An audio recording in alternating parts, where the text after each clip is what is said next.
ব্রিটেনে ইমিগ্রান্টদের জন্য আরেকটা দুঃসংবাদ আসছে।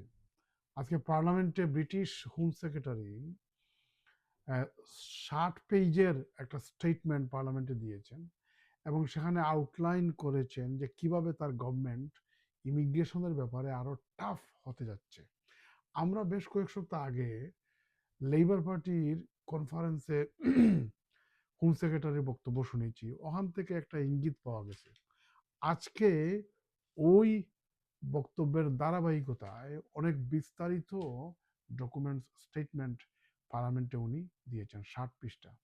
এবং তিনি বলেছেন যে আগামী বৎসর হয়তো অটমে আগামী বছরের নতুন আইন তারা যেটা করতে যাচ্ছেন এটা মারাত্মক কঠিন আইন ব্রিটিশ ইমিগ্রান্টের জন্য নিয়ে আসবে। বর্তমানে যে 5 বছর পরে সেটেলমেন্ট হওয়ার রাস্তা ওইটাকে তারা দ্বিগুণ করতে যাচ্ছেন 10 বছর। এবং যারা লো স্কিল ওয়ার্কার হিসেবে আসবেন তাদের জন্য 15 বছর পরে উনি ইনডেফিনিট লিভ পাবেন।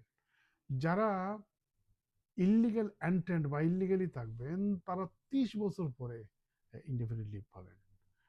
তো অনেকটা কঠিন হয়ে যাবে। তবে কিছু কিছু ক্ষেত্রে ফাস্ট ট্র্যাক সেটেলমেন্টের ব্যবস্থা আছে। যারা high earner, entrepreneurs, global talent এবং ইনোভেটর ফাউন্ডার, এগুলাতে আবার 3 বছরের ভিতরে ইনডেফিনিট লিভ পাওয়া যাবে। আবার যারা মনে করেন ফ্রন্টলাইন পাবলিক সার্ভিস ওয়ার্কার, তারা আবার 5 বছর পরে সেটেলমেন্ট পাবেন। যারা হাই ইনকাম আর্নার অথবা গ্রাজুয়েট লেভেলে ইংরেজি কথাবার্তা বলতে পারবেন তাদের জন্য আবার 5 বছর থাকবে। তো মুদ্রা কথা, সেটেলমেন্ট হওয়ার রাস্তা খুব কঠিন হয়ে যাচ্ছে ব্রিটেনে।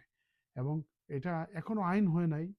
তারা কনসালটেশনে যাবে, ফেব্রুয়ারি 12 তারিখ পর্যন্ত কনসালটেশন চলবে। এরপরে তারা আস্তে আস্তে আইন করে সেটা আইনে নিয়ে আসবে।